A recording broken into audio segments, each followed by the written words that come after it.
Hello and welcome back to Library Books Are Cool. My name is Alex. Thank you so much for being here today. Um, how are you? How is your family? How are your kids? If you have them, how's your mom, your dad, your grandparents? Let me know. I like to know all those things, man. I want to see how you guys are doing. Um, I want to get to know you on that level. I do. So today is it's nothing, but today what what I want to talk about today are the books that I've finished so far in March. So just a little reading recap. I finished 4 so far, 2 of which are extremely short. So I don't know, they're really short. Um, the first one of which is A Clash of Kings, and I am so I miss it. I miss Game of Thrones. I don't have my book yet from Libby, but it's okay. I'm trying to wait patiently. Um, so talk about the 4 books that I've read so far this month, the books that I am pursuing to read at the moment, all my current reads, and a little bit on the International Booker Prize, which 2 of those books are from there. So to get started, A Clash of Kings and A Song of Ice and Fire. Dude, I miss it. I miss it so much. I haven't had it all month. I think I still have like a week or 2 left on Libby before the audiobook comes to me. And it is so unfortunate. So let's talk about the book a little bit. Um, I'm hooked. I'm fully hooked. I am invested in everything about the book so far.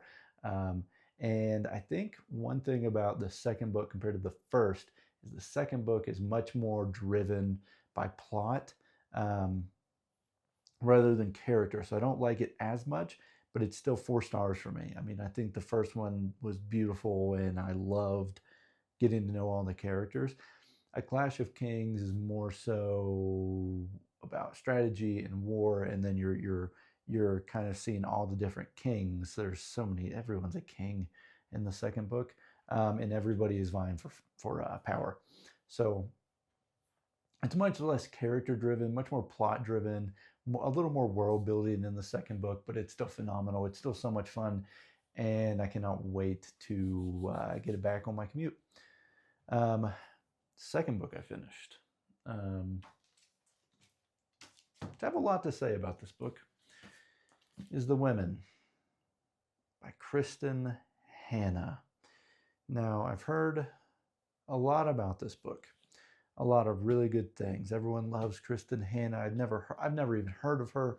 Actually, this was the first book that I heard, and then there was Nightingale, and there's apparently so many. Um, it's the book is good. I will give it that. The book is exceeded my expectations for modern literature and historical fiction. I'm not the biggest fan of historical fiction. That's not my jam. But this book did a really good job, especially in the beginning. It is like All Quiet on the Western Front in the beginning, but like meets the nurse's perspective, and it is so brutal and very gruesome. It does a very good job of portraying what war is in a very realistic view of it. Um, Now, at first, I was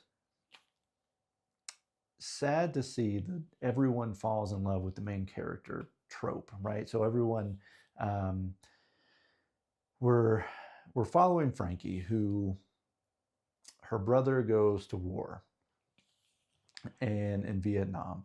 And while he is away, everyone is kind of, super happy for him. He's a hero. Her father has a hero's wall in the room or in their house that portrays all of the veterans in their life. And they're all heroes. So when Frankie is kind of told, like, look, you can go make a difference as well. And she is ecstatic. She's like, man, I want to be on my father's heroes wall. I'm going to make a difference in the world.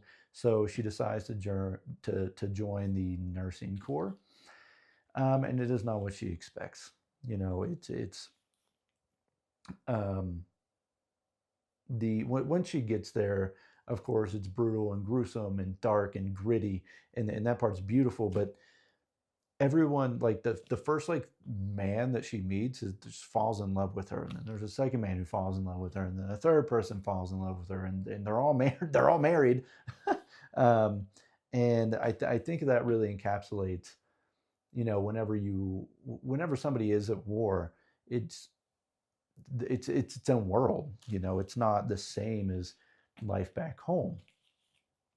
And there's a lot of drama that happens in this book, and I don't think that it's unnecessary drama or unnecessary trauma. The one thing I think Kristin Hannah does the best in this book is portraying complex PTSD of veterans, um, especially before it was even a real thing. And to see it from a nurse's perspective is incredible. So that's, I think, my favorite part about this book. Um, when she comes home from the war, there are people who are obviously against the Vietnam War. If you know anything about the history of it, the U.S. government lied to the American citizens about how great they were doing. Ironic, given the nature of today, but yeah, they were told that they were winning, everything was going great, but in reality, um, America was losing severely. Um, and when she comes back to the States, everyone is protesting the war. Everyone is calling her specifically even a baby killer. And by that point, she is of the mindset, you don't have to support the war, but you can still support the soldiers that are over there. She's seen a lot. She has PTSD. She heartbroken. So many things going on with her. And that's what I mean. There's a lot of trauma and a lot of drama, but I don't think that it's unnecessary. I think it fits the story very well. Unlike in the book A Little Life, hated that book. Completely unnecessary drama, completely unrealistic view of trauma. I'm sorry for people who actually like that book. I bring it in whenever I can because I dislike it that much. But in this book, it's very necessary. So she comes back. It's not what she expected. Her mother and her father are entirely against her even going. So she's thinking in her mind she's going to be a hero, but her father is entirely against it. He's like, you should never have even been there. Other veterans are telling her that there were no women in Vietnam, which soldier-wise there wasn't, but Nurse Corps obviously there was. She goes to the VA to get mental help. Even the psychiatrist is like, honey, there were no women in Vietnam. I'm sorry to tell you. Um, so it's a lack of belonging for her. And I originally hated the idea of all these relationships, right? I'm not going to get too far into those, but all these relationships I was heavily against, right? I was like, I don't like that very much. But then my wonderful wife brought up an excellent point as I was discussing this book with her. She's never read it, but I brought it up to her and I was telling her about it.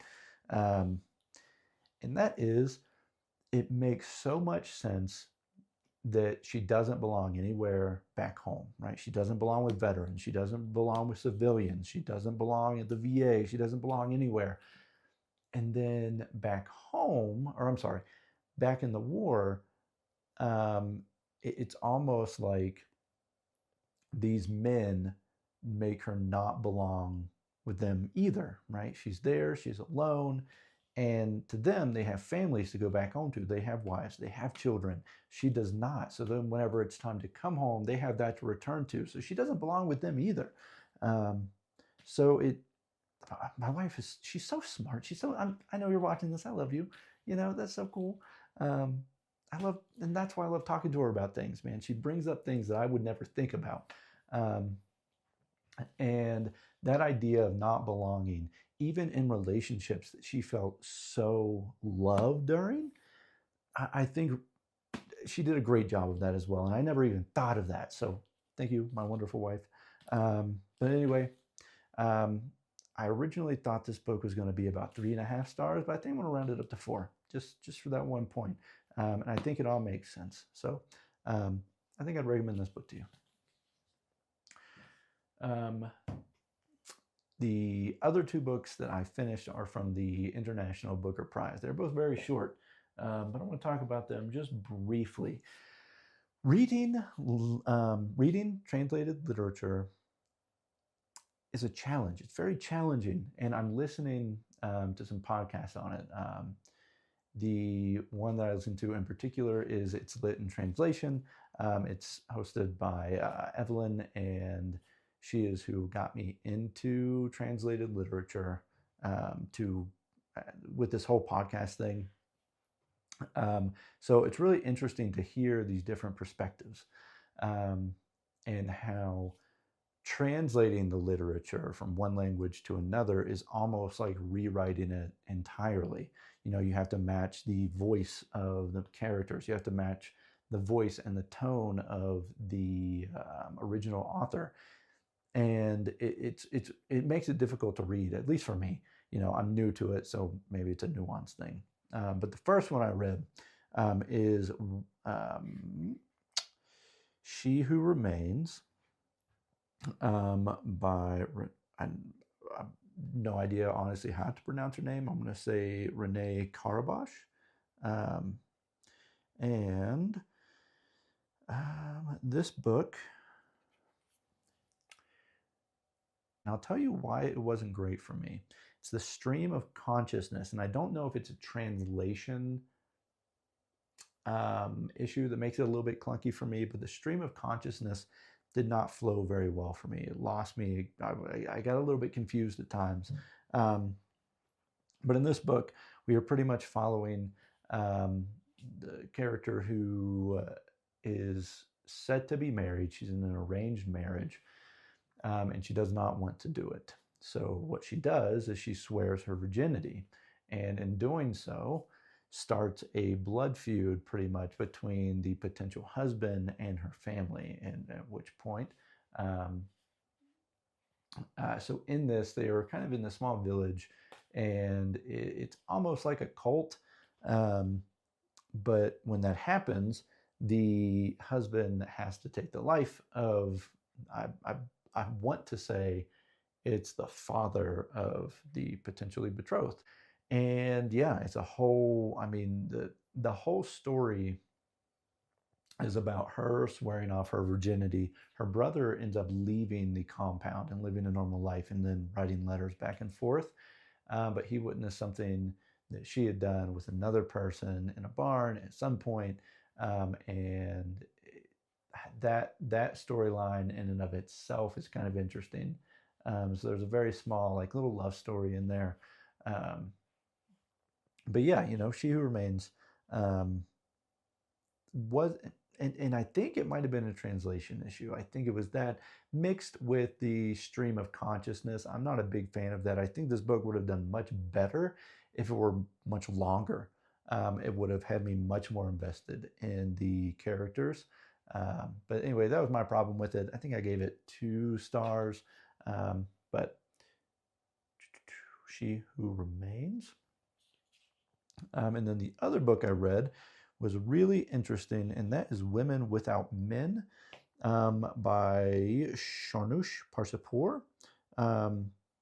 And this book had me in the beginning. It had me in the beginning. I really liked the brutal dialogue, even between the women.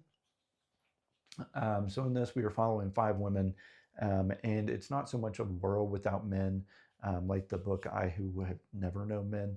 It's not like that. There are still men in the story, but there are things that happen that the women who currently have men in their lives begin to live without them. For instance, one of them gets murdered. Another one, she leaves for, just to be single. And the book had me in the beginning. The vulgar dialogue in it, I think, is what drew me into it, and I was really hooked. I was like, this is the one. This is the one that is going to keep me, wanting to read more. But again, this book is also very short. On here, it's only 107 pages on here, so it's very short. Again, let's back up. Let's go back to the beginning of this book. So the cultural significance of this book is huge. It was written in the 70s. The woman who wrote it was jailed. The book was banned in Iran. Um, and to me, I mean, that's a revolutionary book, right? It's awesome, great, but I don't know that the context necessarily carries over into today's world so well. Um, cultural significance, awesome, great, but it lost me. It completely lost me. And I'll tell you why. I'm not a fan of magical realism. There are things in here that I'm reading, and I'm like, what the fuck did I just read? And I got to go back and then reread it to help me understand. Um, like, one person turns into a tree. One person, there's a couple that gives birth to a plant, and then that plant swallows them up and takes them into the sky. That, I mean, I could be missing some things, but and again, it could just be the translation, cultural things. I don't understand the meaning behind them. Um, but it did lose me there in the end a little bit. But I think overall, still a good book. I'm glad this was on the Booker Prize list. I don't know that I would have ever picked this book up if it wasn't. Um, and I think for those reasons, I'm going to give Women Without Men a good 3 stars. Wasn't a bad book. Um, I think, if anything, it is really helping me um, expand my reading, which is so fun. It is so good. Um, Now, I have several books that I want to try to get done for this month. I have dabbled in a few, but there's 2 that I have started much more thoroughly. Let's start with this guy since he is on top. The first one is In Our Time by Ernest Hemingway. And this is just a collection of short stories. A lot of them we are following this guy named Nick. The first story, man, that one had me hooked from the beginning. I'm a big fan of Hemingway. His dialogue is phenomenal. It's blunt, it's short, and just goes right off the cuff. It feels very real. Very, very real conversations are being had. So yeah, I'm not too far. I'm about a third of the way. I just started this one tonight. Again, this one's super short. It's only 155 pages. But yeah, man, this book has been it's a collection of stories, but they're not very cohesive, and they just kind of bounce around random parts of his life so far. They're not all about this guy named Nick, but the first few are, and so far I'm really enjoying this one. The second book that I've gotten into is Hum by Hellen Phillips, and this book is interesting. It is interesting so far. I don't know. It says it's in a near future world, but I don't know if it's that far in the future. These pretty much androids called hums are being used by all these corporations, law enforcement, and as an example, even dentists use them, and their hands are no longer fingers, but they have been replaced by dental tools. And how they describe the hums in this is really interesting. So again, I don't know that this is so far into the future. I mean, I can see this honestly being real in like 10 years, if I'm being honest. But what is happening is the androids are taking over everybody's job, which is kind of happening already. And then the main character that we are following is pretty much she lost her job due to a hum, but then she goes in and starts getting she's pretty much a guinea pig for getting her face slightly adjusted, so it's not recognized on the cameras. And man, I just like that cover. I don't know what it is. I think it's really cool. But yeah, that's how she's supporting her family, since she doesn't have a job. And the opening scene is really interesting because she is getting operated on by this hum, and it's very compassionate, very, is this what you want? Is this what, like, is this okay? Are you hurt? But then as soon as she is done, it instantly transfers to an advertising system. And it's just like, do you want this hand lotion? These boots will look really good. And then all that compassion is instantly gone. Um, I think that that is going to be so important in reading this book. It's also really important considering society moving forward, that robots and AI are not humans, and they lack that human nature, that human compassion, that human, I don't know, feeling. Um, so that was just a really interesting opening chapter. She feels compassion from this hump. She's like, okay, we're friends, and then instantly, okay, do you want this ham cream? Do you want, these boots will look really good with this. So I don't know. I'm really excited to finish this one. I'm not too far in, probably about 50 pages or so. But yeah, those are the two books that I'm reading at the moment. I'm hoping to have those done soon. I'm really hoping to have A Storm of Swords come. Please, please let it come soon, so I can get back to feeling. I feel almost out of place, or that I'm forgetting something almost, because I'm not listening to it at all. And it's very disorienting. But anyway, that's my March recap. I should have opened my video with this, but obviously making a post every day, making a video once a week has not gone so well. But I have only missed 1 week. I'm back on it. And if you do follow me on Instagram at Library Books Are Cool, I'm pretty active on the stories. I'm constantly sharing things, commenting on things. It's a good time, man. But yeah, let me know what you're reading. Let me know what you're up to. How's your March? Yeah. Anyway, see you next time.